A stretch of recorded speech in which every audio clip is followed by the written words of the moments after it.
कुरान मजीद की सूरह फुरकान 19वें पारे में भी इसका कुछ हिस्सा मौजूद है। 19वें पारे में अल्लाह तबारक व तआला ने आयत नंबर 30 से कुफ़ार के कुरान मजीद की तरफ तवज्जो न करने पर आप सल्लल्लाहु अलैहि वसल्लम को तसल्ली इरशाद फरमाई है कि ऐसा हर नबी के साथ हुआ है और हिदायत अल्लाह ताला के ही इख्तियार में। फिर आयत नंबर 32 में कुफ़ार के इस एतराज़ का ज़िक्र हुआ कि पूरा कुरान पाक एक ही वक्त में नाजिल क्यों नहीं हुआ। ये भी उनका एतराज़ था। कुरान ने बताया कि आहिस्ता आहिस्ता तदरीजन नुज़ूल में हिकमत ये है कि वही के तसलसल के ज़रिए नबी करीम अलैहिस्सलाम का अल्लाह ताला से ताल्लुक़ कायम रहे और आपके दिल को करार और सुकून नसीब होता रहे। आयत नंबर 33 में कुफ़ार के इस एतराज़ का मस्कत जवाब देने का बयान फरमाया गया है। दलाइल के साथ इसका बड़ा मस्कत, बड़ा मुदल्लल अल्लाह करीम ने जवाब इरशाद फरमाया। आयत नंबर 35 से हज़रत मूसा का जिक्र फरमाया, फ़िरौन की नाफरमानी, कौम नूह, कौम आद, कौम समूद और कौम लूत के तबाह होने का फिर से यहाँ अल्लाह करीम ने जिक्र फरमाया। एक बात यहाँ पे अर्ज़ कर दूँ, जब से ये जिक्र शुरू हुआ है ना इन सारी कौमों का, तो इशारतन बहुत सारे पारों में बार बार जिक्र आया है, बार बार जिक्र आया है। हमारे यहाँ एक बात 2-3 दफ़ा की जाए तो लोग कहते हैं कि ये तो मैंने पहले भी सुनी। कुरान मजीद ये हिकमत इरशाद फरमाता है कि जब तक लोग मान न जाएं और जब तक उस बात से पूरी इबरत ना हासिल कर लें, उस बात का बयान बार बार करना भी गलत नहीं होता। फ़ायदे से खाली हज़रत आदम और जनाब हव्वा का एक वाक़या है और 7 मरतबा कुरान पाक ने बयान किया।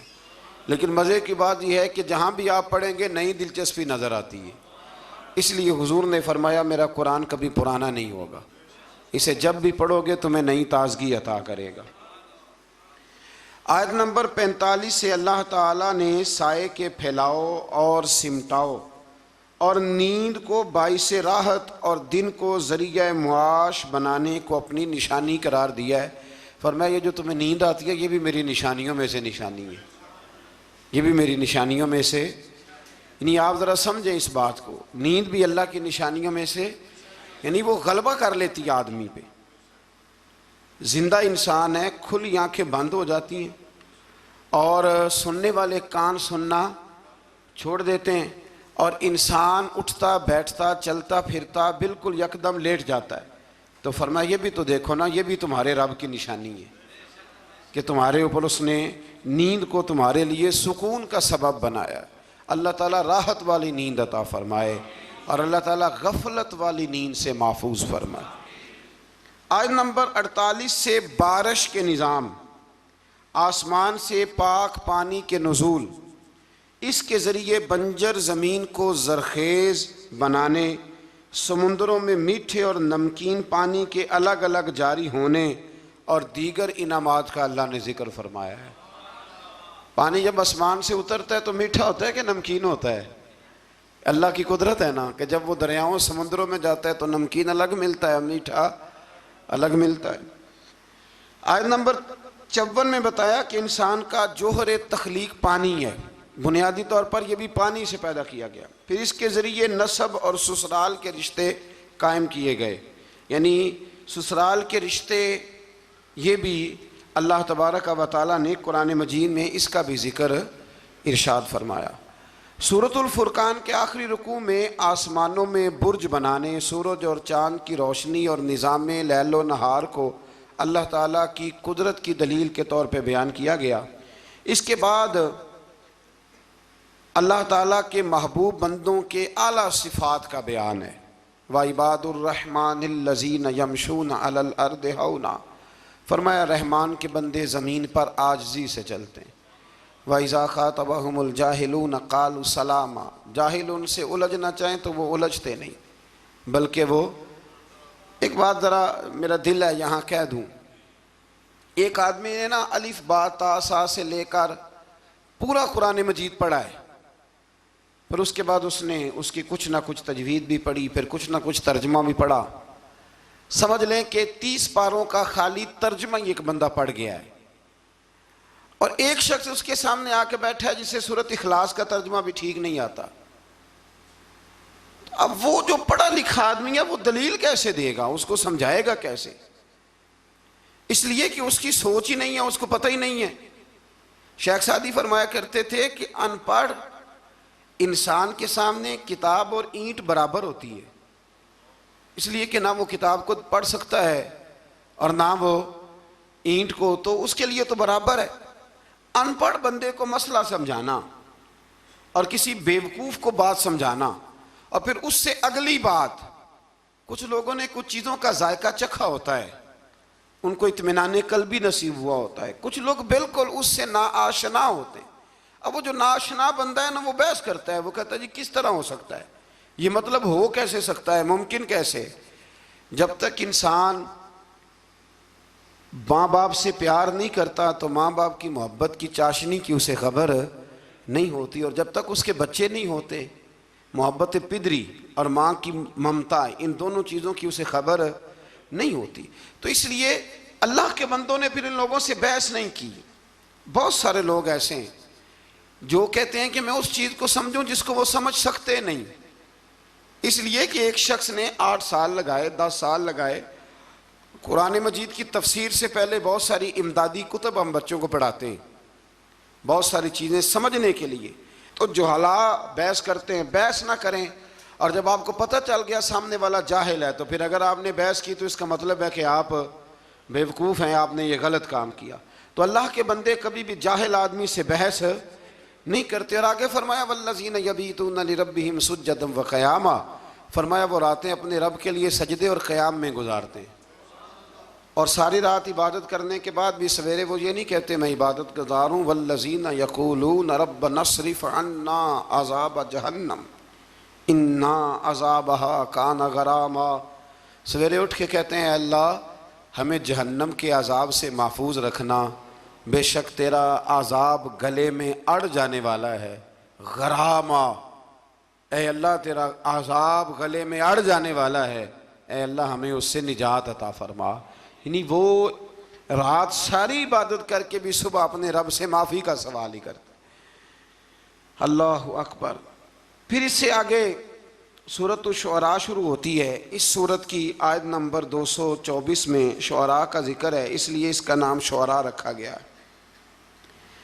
आयत नंबर 7 में अल्लाह ताला ने ज़मीन से मुख्तलिफ़ किस्म के पौधे के उगाने को अपनी कुदरत की निशानी बताया।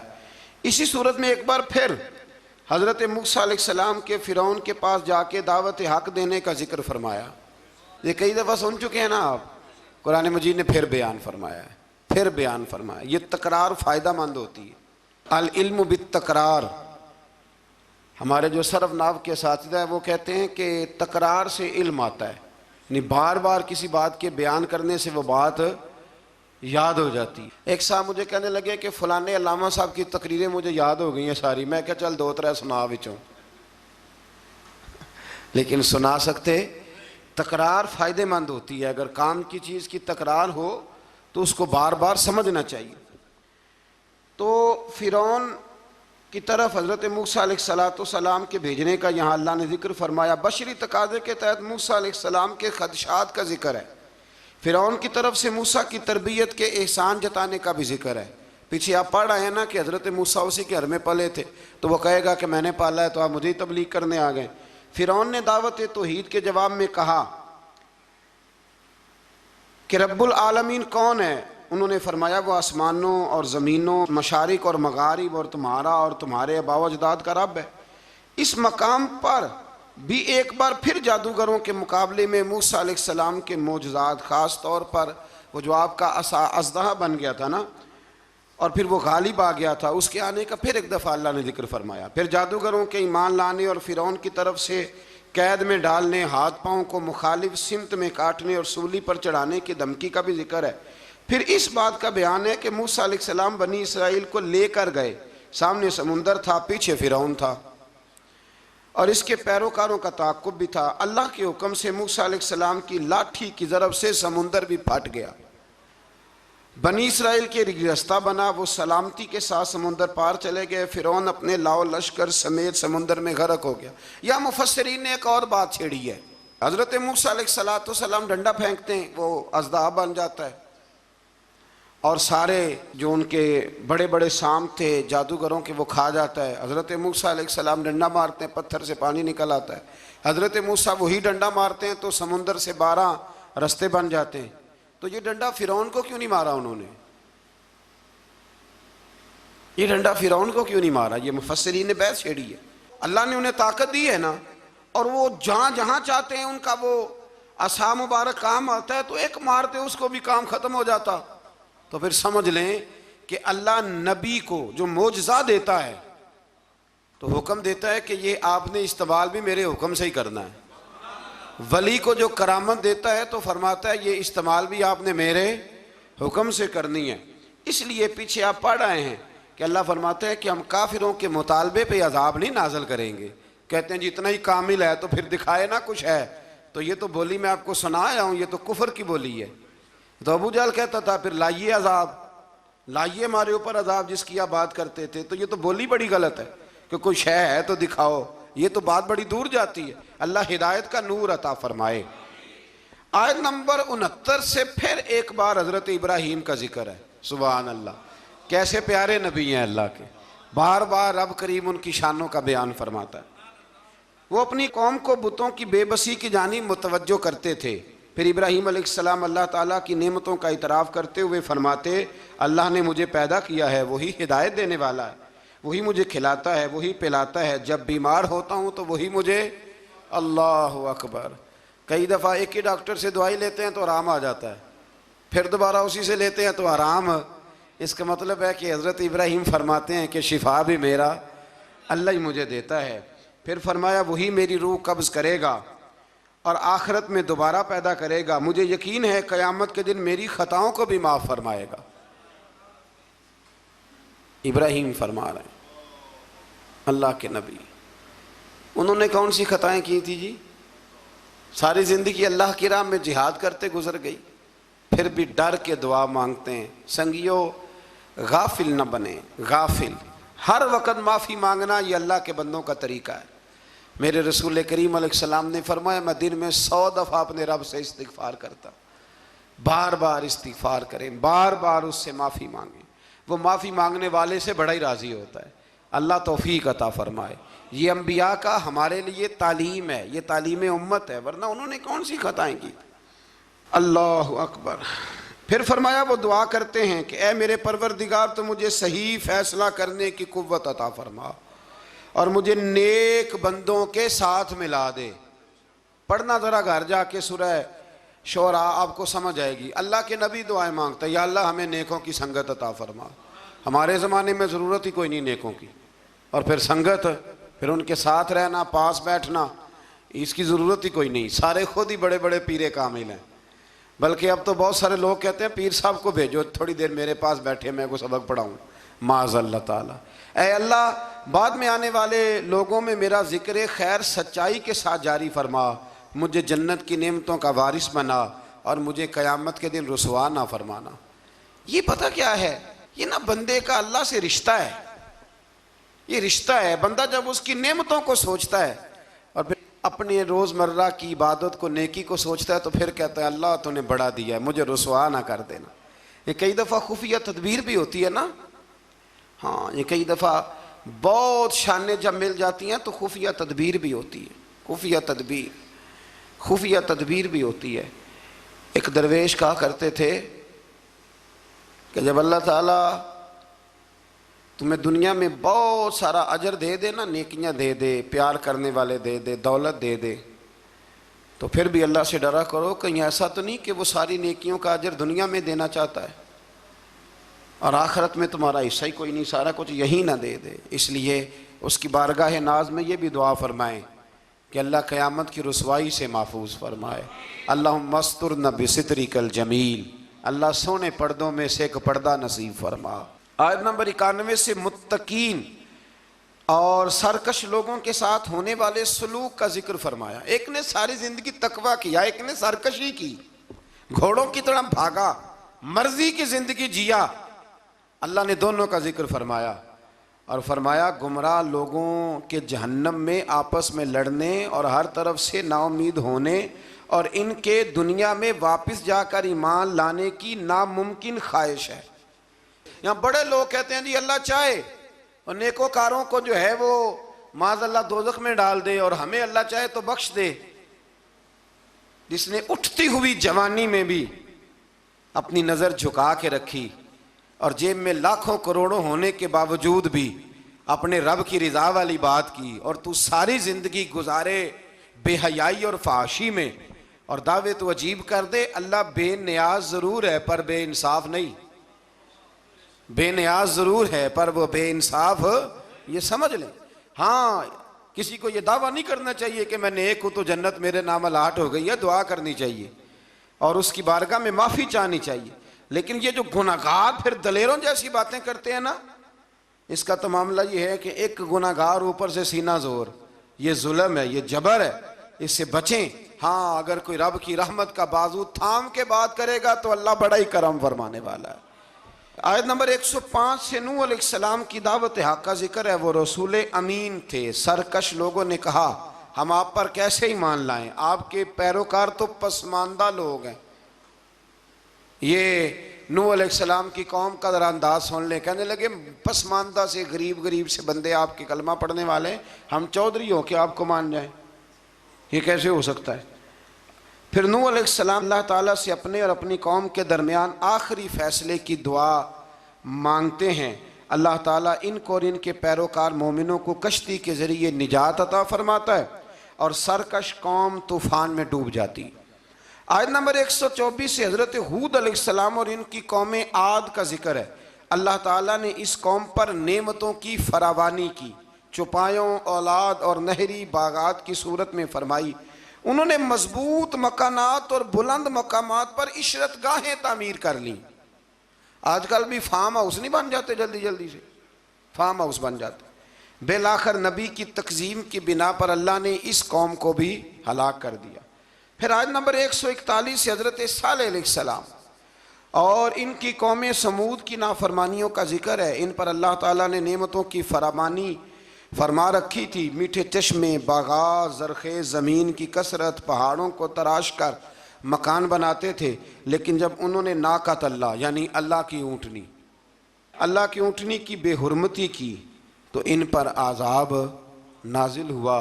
तो जो नाकत अल्लाह की बेअदबी करे, अल्लाह की ऊँटनी की, उस पर अज़ाब नाजिल होता है। तो जो रसूलुल्लाह की बेअदबी करे और जो औलिया अल्लाह की माज़ अल्लाह बेअदबी करे, उसका क्या हौल होगा। अल्लाह ताला हिदायत का रास्ता नसीब फरमाए। आयत नंबर 160 से लूत अलैहिस्सलाम और इनकी कौम का जिक्र है। इस कौम की बदआमालियों का जिक्र है कि वो हलाल बीवियों को छोड़कर गैर फितरी तरीके से अपनी जिनसी ख्वाहिश पूरी करते, गुनाह के अड्डे आबाद करते। लूत अलैहिस्सलाम की बीवी भी उनके हम ख्याल थी। बेलाखर अल्लाह ताला ने इस कौम को भी तबाह व बर्बाद किया। फिर शुएब अलैहिस्सलाम और इनकी कौम का जिक्र है। ये लोग असहाबुल ऐका कहलाते थे। ये लोग लेन देन के वक्त नाप तोल में डंडी मारते थे। इनकी सरकशी का यह आलम था कि नबी से कहते अगर आप सच्चे हैं तो हम पर आसमान क्यों नहीं फट पड़ता। फिर इस कौम पर भी अजाब नाजिल हुआ और वो तबाह व बर्बाद कर दिए गए।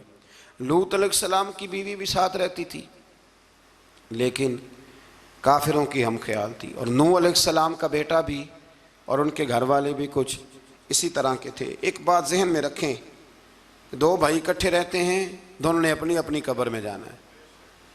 किसी घर का एक फ़र्द अगर गलत होगा तो उससे मुराद वो पूरा ख़ानदान नहीं होगा। इसलिए कुरान मजीद ने कहा है कि कोई क़यामत में एक दूसरे का बोझ नहीं उठाएगा, सारे अपना अपना ही उठाएंगे।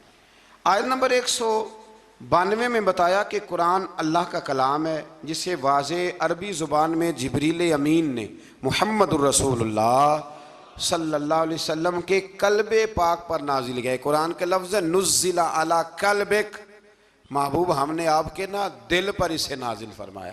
ये बड़ी कमाल की बात है। महबूब हमने आपके यानी कलाम अल्लाह का और हुजूर के यानी महबूब और मुहिब की जो बातें होती है ना, वो अगर जुमलों में भी हों तो जाके टकराती सीधी दिल के साथ हैं। इन आयात में यह भी बताया कि जिन कौमों का नामो निशान मिटा दिया गया, अल्लाह ताला ने इत्माम हुज्जत के लिए उनके पास रसूल भेजे। वो कहे ना कि कोई डराने वाला नहीं आया। कुरान मजीद का मुताला करने वालों के लिए गौर व फिक्र का मकाम है कि जिन बदआमालियों के सबब पिछली उम्मतों का नामो निशान मिटा दिया गया, आज वो सारी खराबियाँ इस उम्मत में भी जमा हो चुकी हैं। वो सारे गुनाह लूत अलैहिस्सलाम की कौम जो काम करती थी वो आज यहाँ नहीं हो रहा, वो यहाँ नहीं हो रहा। अल्लाह तबारक व तआला माफ़ फरमाए। लोग समझते हैं कि शायद रब करीम मस्जिदों में तो देखता है, माज़अल्लाह तो होटलों के बंद कमरों में वो नहीं देखता, और हमारी ख्वाबगाहों में और फार्म हाउस में और वो दूर दराज देहातों में जो हमने कोठियाँ तामीर की हैं उसके अंदर जो हम गुल गुबारे करते हैं तो उन्हें नहीं देखता। वो सारे काम जो लूत अलैहिस्सलाम की कौम करती थी, जो नूह अलैहिस्सलाम की कौम करती थी, वही मजाक जो हज़रत नूह की कौम करती थी ना, कि ये चंद माड़े माड़े लोग आपके साथ हैं। बहुत सारे मैंने वडेरों को आज उलमा और मशाइख का इस तरह मजाक उड़ाते देखा है। ये 4 बंदे छोटे छोटे आपके साथ हैं। भाई नहीं वही जुमला जो नूह की कौम कहा करती थी, लेकिन फिर बचे तो वही माड़े माड़े ना, फिर बचे ना वो माड़े माड़े के। तो किधर गए वो ऊंची कलगियों वाले? इंसान जब बात करता है तो बगैर सोचे समझे करता है। लूत अलैहिस्सलाम की कौम की खराबियाँ, फिर हज़रत नूह की कौम की खराबियाँ, फिर हज़रत शुएब की कौम अगर नाप तोल में डंडी मारती थी तो आज क्या कुछ नहीं होता, दवाइयों तक में मिलावट होती। बस एक ही बात है, चेहरे इसलिए नहीं बदलते कि इस ज़मीन पर गुंबद खज़रा मौजूद है, रसूलुल्लाह सल्लल्लाहु अलैहि वसल्लम का साथ मौजूद है। बस अल्लाह ताला हमें रसूल पाक की निस्बत कामिला अता फरमाए। आयत नंबर 218 में फरमाया कि ए रसूल मुकर्रम सल्लल्लाहु अलैहि वसल्लम, अल्लाह ताला इबादत के वक़्त आपके क़याम और इबादत गुजारों के दरमियान आपके सजदों को देख रहा होता है। महबूब तेरे सजदे मुझे बड़े ही प्यारे हैं। जब तू सफ़ों के बीच नमाज़ें पढ़ता है ना तो मैं वहाँ तुझे देखता रहता हूँ। जब इंसान सजदा करता है तो रब बड़ा ही राज़ी होता है। इसलिए हुजूर ने फरमाया, जब तुम एक सजदा करते हो तो अल्लाह की बारगाह में तुम्हारा एक दर्जा बुलंद कर दिया जाता है। जितने दिन बाकी रह गए हैं ना, अल्लाह ताला हमें कसरत से सजदे करने की तौफीक अता फरमाए। रमज़ान के दिन नहीं कह रहा, ज़िंदगी के दिन कह रहा हूँ। जितनी ज़िंदगी बाकी है अल्लाह ताला कसरत से सजदे करने की। हज़रत अबू फातिमा रज़ी अल्लाह ताला अन्हु फरमाते हैं कि हुजूर ने मुझसे फरमाया था, अबू फातिमा जन्नत में मुझसे मिलना चाहते हो? मैंने कहा हुजूर हाँ। फरमाया फिर सजदे ज़्यादा करके आना, सजदों की दौलत तुम्हारे पास ज़्यादा होनी चाहिए। फिर आगे शुरू होती है सूरह नमल। नमल कहते हैं चींटी को। ये चींटी के नाम पर अल्लाह ने सूरत रख दी। पीछे मैं आपको बहुत सारी सूरतों के नाम याद करा आया हूँ। एक सूरह नहल भी हमने पढ़ी थी। तो अल्लाह तबारक व तआला ने इस सूरत में कुरान करीम की हक्कानियत, मोमिनीन की सिफ़ात, मुख्तलिफ़ अम्बिया के अहवाल, अल्लाह ताला की तौहीद पर दलाइल, क़यामत की हौलनाकियाँ और हयात बादल मौत का ज़िक्र फरमाया। इस सूरत की इब्तदाई आयात में एक बार फिर हज़रत मूसा अलैहिस्सलाम के अहवाल और मोजज़ात का बयान है।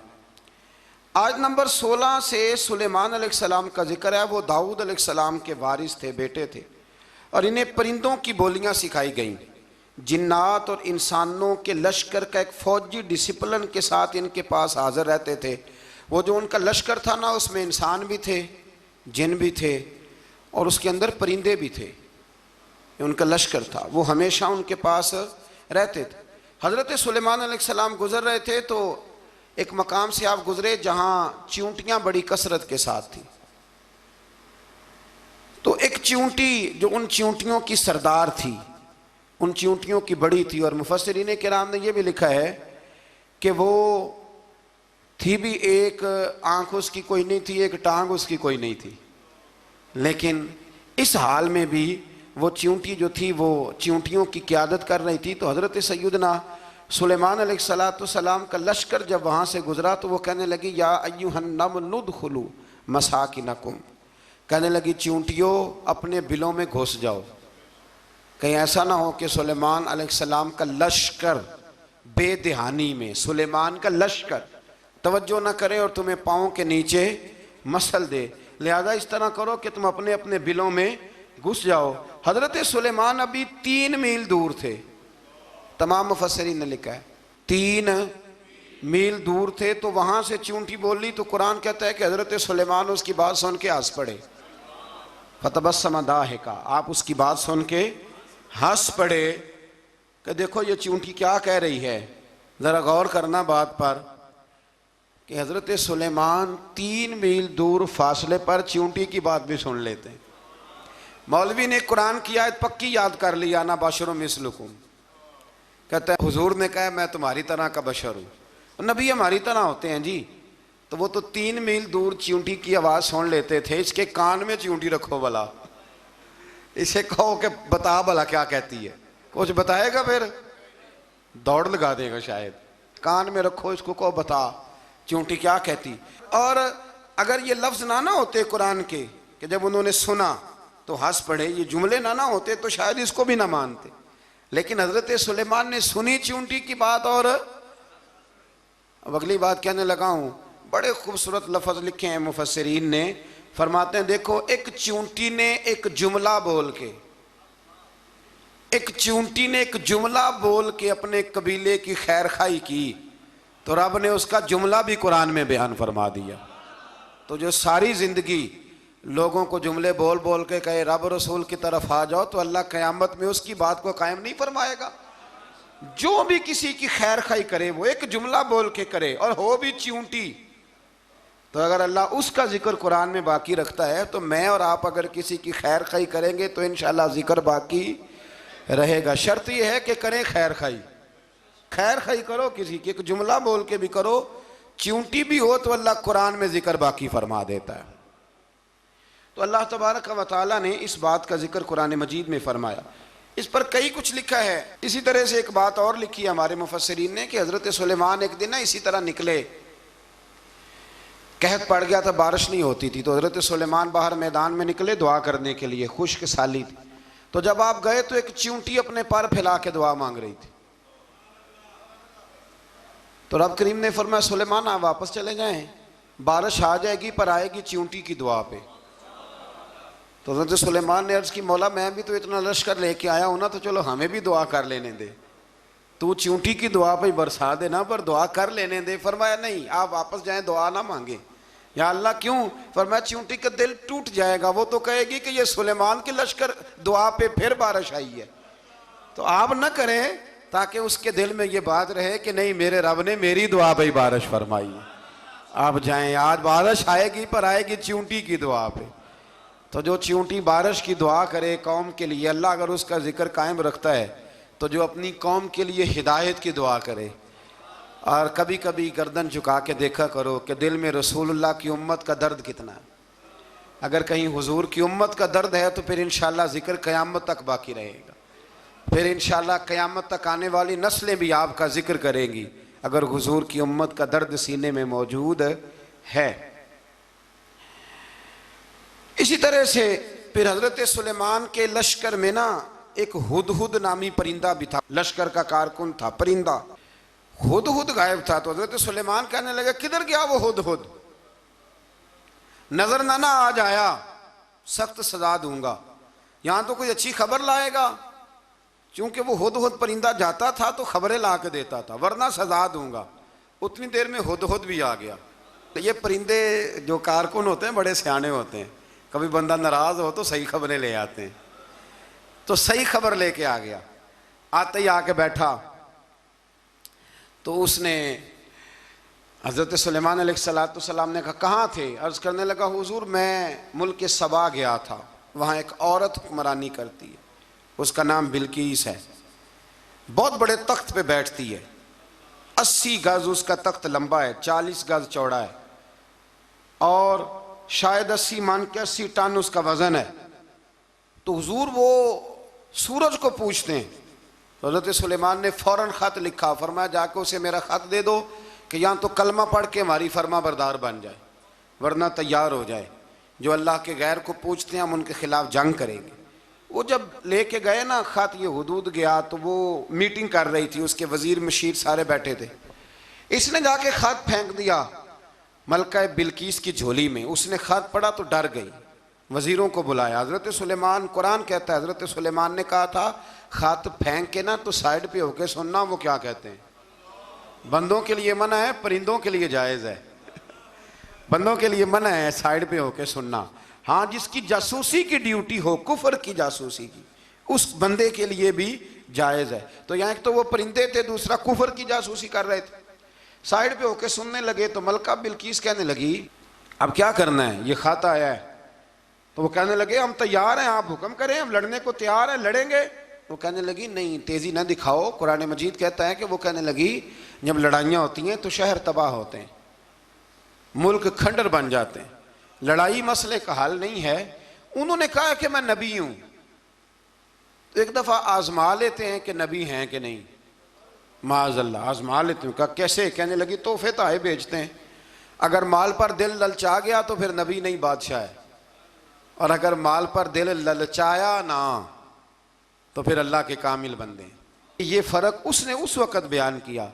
उसने 500 कनीज़ें, 500 गुलाम, बड़े शानदार लिबास पहना के, 500 घोड़ा बड़ा तगड़ा, उसके ऊपर माल व असबाब रख के तैयारी करा के हज़रत सुलेमान की तरफ भेजा। हुद पहले से खबर लेके आ गया, हुजूर उसने ये प्रोग्राम बनाया है। वो जब आया सारा कुछ तो हज़रत सुलेमान देख के जलाल में आ गए, फरमाने लगे उसे जाके कह दो तू मुझे क्या तोहफे भेजेगी, मेरे रब ने मुझे माला माल फरमाया हुआ है, उन्हें माला माल किया मेरे मालिक ने, जा उसे जाके कह तू क्या तोहफे देगी।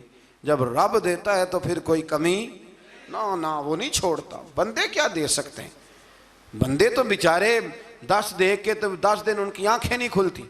फरमाया मुझे अल्लाह ने जो दिया है क्या बात है उसके देने की। तो फरमाया उसे कहो या फरमाबरदार होके आ जाए या जंग के लिए तैयार हो जाए, हम उसे उसके शहर से जलील करके निकाल देंगे। उसने जाके जब पैगाम दिया तो और उन लोगों ने भी आके बताया कि वहाँ तो हम अजीब मंजर देख के आए हैं कि जानवर भी हाथ बांधे खड़े हैं, वहाँ तो जिन्नात, सरकश जिन्नात खड़े हैं। वो बादशाह नहीं, वो नबी हैं, वो जो 500 गुलाम और 500 कनीज़ें गई थी, हवाल सुनाया आके। तो मलका बिल्कीस ने फिर खत लिखा कि मैं फरमा बरदार होके आ रही हूँ। माना क्या है, मैं कलमा पढ़ने के लिए आ रही हूँ। तो हज़रत सुलेमान ने कहा भाई अब इस तरह करो, ज़रा फर्श बिछाओ। उन्होंने फर्श बिछाया, इस तरह का कि ऊपर फर्श था, नीचे मछलियाँ तैर रही थी, लग रहा था दरिया है। ड्यूटी लगा दी, जिन्नात ने बिछा दिया। उधर हज़रत सैयदना सुलेमान फरमाने लगे अब चूंकि मान के आ रही है तो उसे अपनी नबुव्वत की अलामतें भी दिखानी है। उसने तख्त बड़ा शानदार बनवाया था, और ख़वातीन में जो आदतें ख़वातीन वाली होती हैं वो जाती नहीं। वो 7 कमरों में ना पीछे अपना तख्त रख के तो 7 दरवाजे बंद करके आई। उस ज़माने में एक रिवाज था, वो जुलेखा ने भी 7 दरवाजे मुकफ़ल के एक रिवाज था।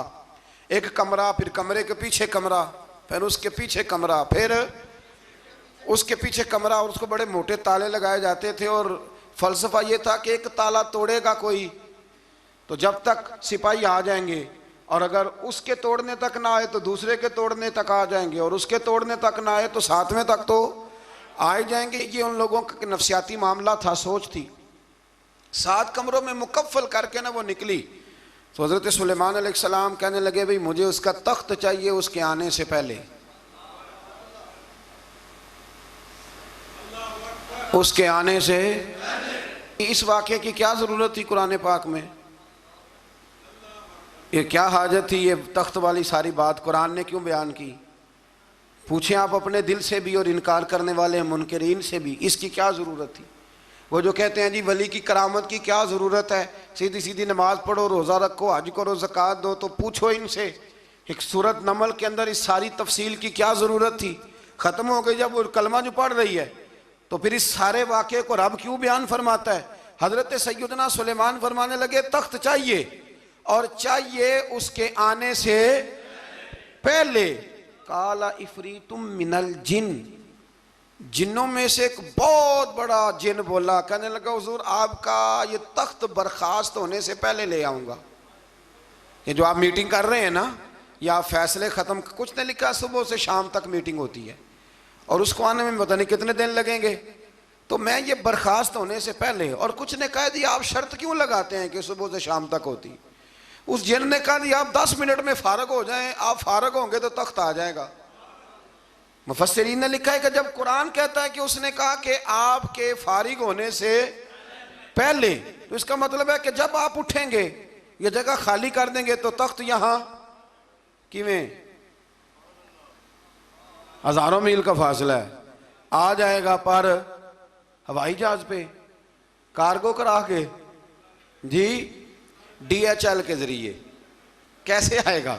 वह आएगा तो बस आएगा तो हजरत सुलेमान की तो बादशाहत थी ना जमाने पे। फरमाने लगे नहीं नहीं तू लेट है, तू लेट है, तू हमें जानता ही नहीं। एट सेट ते पखड़ा कुआर गंदल, असी और भी बूटियां जानने आ, ये तू लेट है, अभी हमारी ताकत इससे ज्यादा है। बड़ी कमाल बात लिखी है लिखने वालों ने। एक मुफस्सिर ने लिखा है कि अभी हजरत सुलेमान ने गुलामों से मंगवाया है, अपनी बात कोई नहीं की। ये हाल है उनके गुलामों का, तो सरदार का आलम क्या होगा। हजरत सुलेमान कहने लगे भी जल्दी जाइए। काल अल्लज़ी इंदहु इल्मुम मिनल किताब अना आती का भी कबल अन यरतद्द इलैका तरफुक। तो उठा उनमें से वो जिसके पास किताब में से इल्म था, सारी किताब का भी नहीं, इल्मुम मिनल किताब, किताब। वो उठे जिनके पास किताब में से इल्म था, तो वो उठ के कहने लगे हुजूर मैं ले आऊंगा कब? आपके आंख झपकने से, नहीं आंख झपकने से। बंदा था जिन था, जिन की तो बात मानी नहीं उन्होंने। क्या कहा? आंख झपकने से, मैं आंख झपकने से पहले ले आऊंगा। तो हज़रत सुलेमान कहने लगे तू ठीक है चल ला फिर, ला फिर। आंख झपकने से बड़े ही नादान नहीं, फिर गुस्सा नहीं आता उन पे, फिर गुस्सा नहीं आता। मेरे शेख कामिल मुर्शद अकमल शेख बहरोबार हुजूर गौसे पाक जिलानी हजरत गौसे आजम यूं करके शागिर्दों को मुरीदों को सबक पढ़ा रहे थे। पढ़ाते पढ़ाते हाथ आगे किया और जब हाथ वापस आया तो भीग गया था सारा। तो शागिर्द कहने लगे हुजूर ये क्या है? फरमाया तुम्हें नहीं समझ आएगी, छोड़ो तुम्हारे वाली बात नहीं। खासा दी गल आमा आगे नहीं मुनासब करनी, रहने दो तुम। कुछ वक़्त गुजरा तो कुछ लोग आ गए, अभी क्लास ख़त्म नहीं हुई थी, कपड़े भीगे हुए हो। वो शागिर्द पहले ही मुंतजिर थे। कहा तुम्हें क्या हुआ? कहने लगे दरिया में जा रहे थे, अचानक हिचकोले आने लगे। तो हमने कोई किसी बेअमल का बाजू तो नहीं ना थामा, हम गौसे आजम के मानने वाले हैं। तो दरिया में कहा या शेख अब्दुल कादिर जिलानी शैय्यन लिल्लाह, अल्लाह के रास्ते में मदद करो। तो कहने लगे बस एक हाथ ही आया है, और यूं कश्ती खींच के बाहर निकाली है। तो अब वो शागिर्द सारे चुप कर गए, कहने लगे जवाब क्यों नहीं देते? उन्होंने कहा तुमने हाथ देखा है पहुंचता हुआ, और हमने हाथ देखा यहां से जाता हुआ। तुमने पहुंचता हुआ देखा है, तो हमने हजरत बहाउल्लाह नक्शबंद बुखारी, उनकी एक मुरीदनी थी, ऊपर चुबारे पे किसी ने उसकी इज्जत पे हाथ डाला, चुबारे पे ऊपर वाली मंजिल पे। उस मुरीदनी ने अपनी इज्जत बचाने के लिए छलांग लगा दी। जब वो नीचे गिर रही थी तो हजरत बहाउल्लाह नक्शबंद बुखारी पहुंच गए। नीचे कोई ऐसा बंदोबस्त कर दिया, कोई चारपाई बिछा दी, कोई ऐसा जिस पे वो आके आराम से गिरी और बच गई। हजरत साहब की तरफ देख के कहने लगी हुजूर आप कब आए?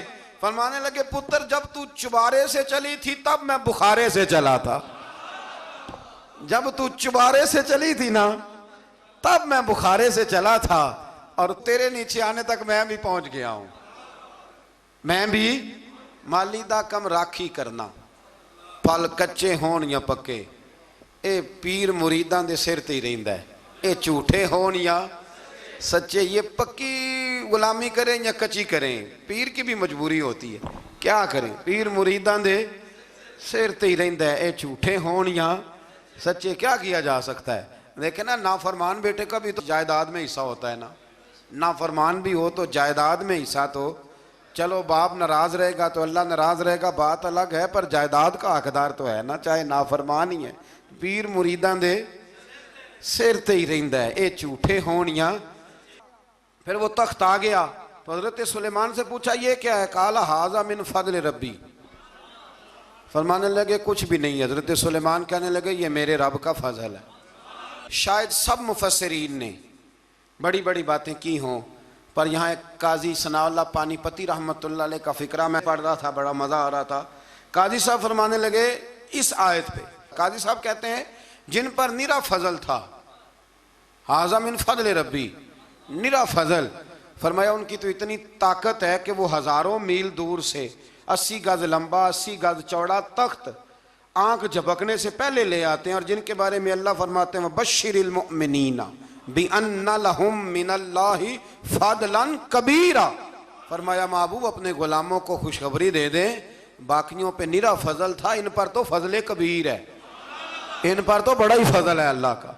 तो फरमाया जिन पर फजल कबीर हो, एक नहीं, इस पर मैं बड़े दलाइल दे सकता हूँ, करामात औलिया पर मैं बड़े ही दलाइल दे सकता हूँ, बड़े। गौसे आजम रदी अल्लाह तआला अन्हु के पास बादशाह आया तो कहने लगा पीर तब मानूंगा जब सेब खिलाएंगे।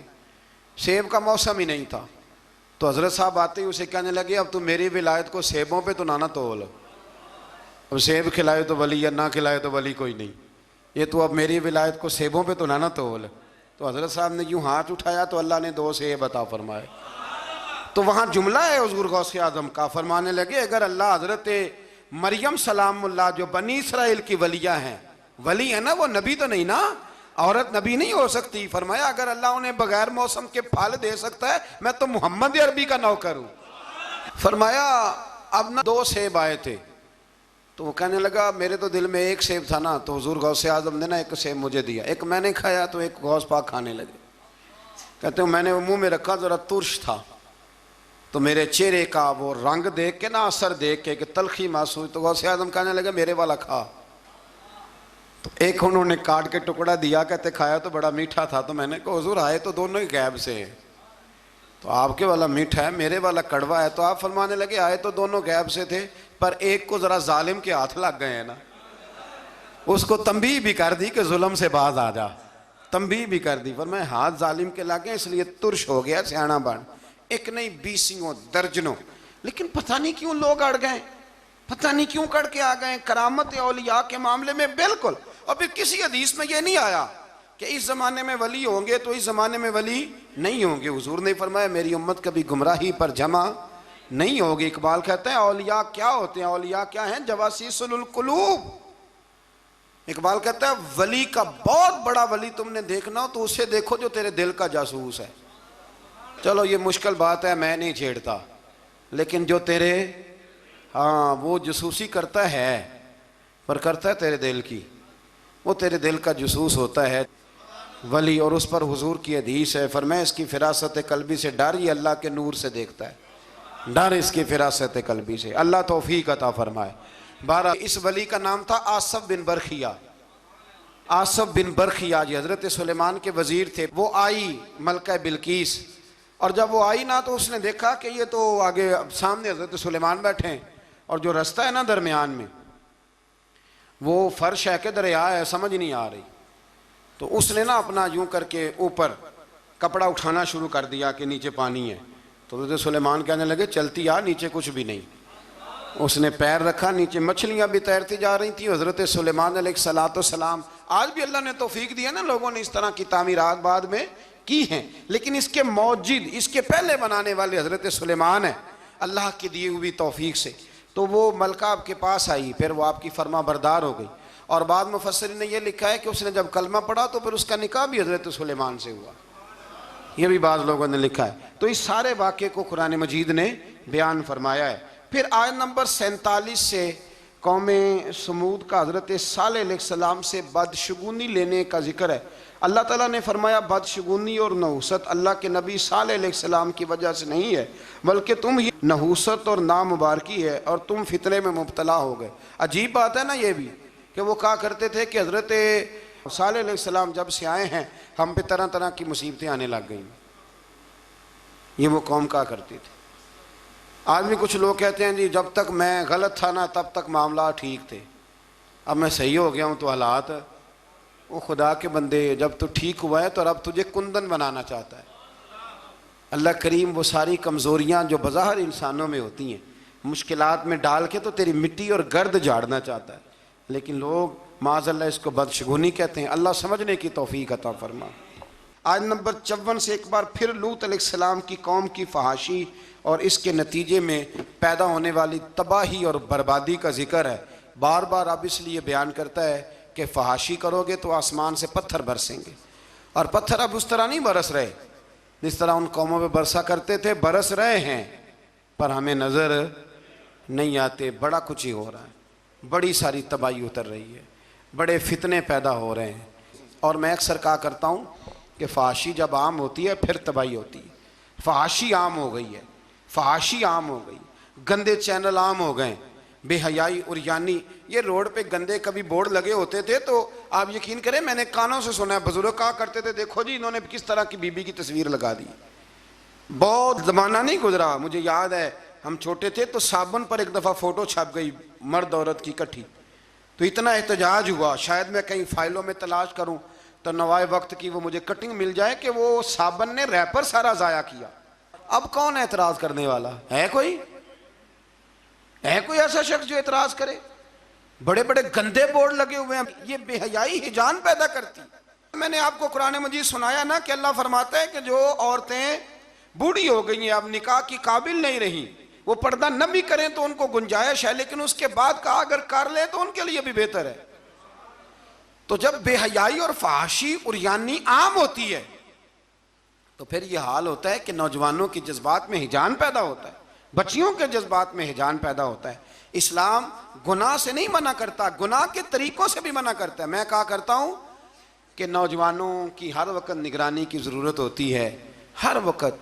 ये चढ़ती हुई जवानी सैलाब होती है, ये अगर किसी तरफ बह जाए तो तबाही उतर जाती है, खराबी हो जाती है। इकबाल ने ना अपने बेटे को एक दुआ दी थी, एक दुआ।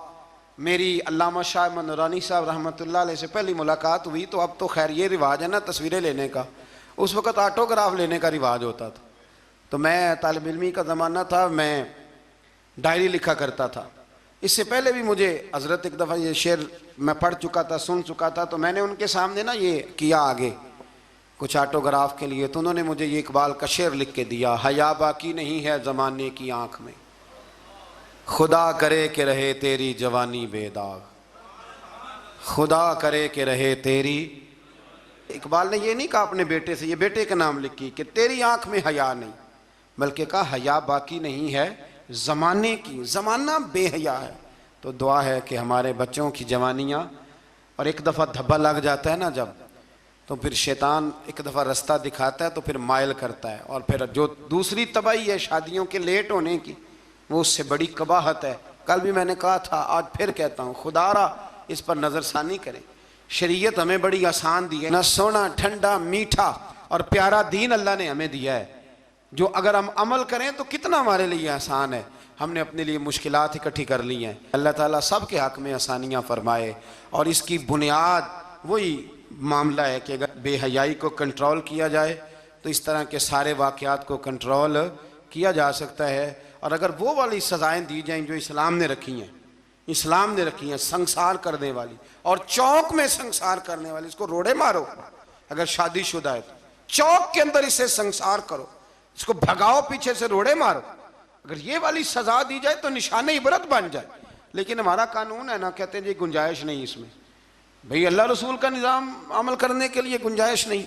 अल्लाह तबारक व तआला हमें समझने की तौफीक अता फरमाए।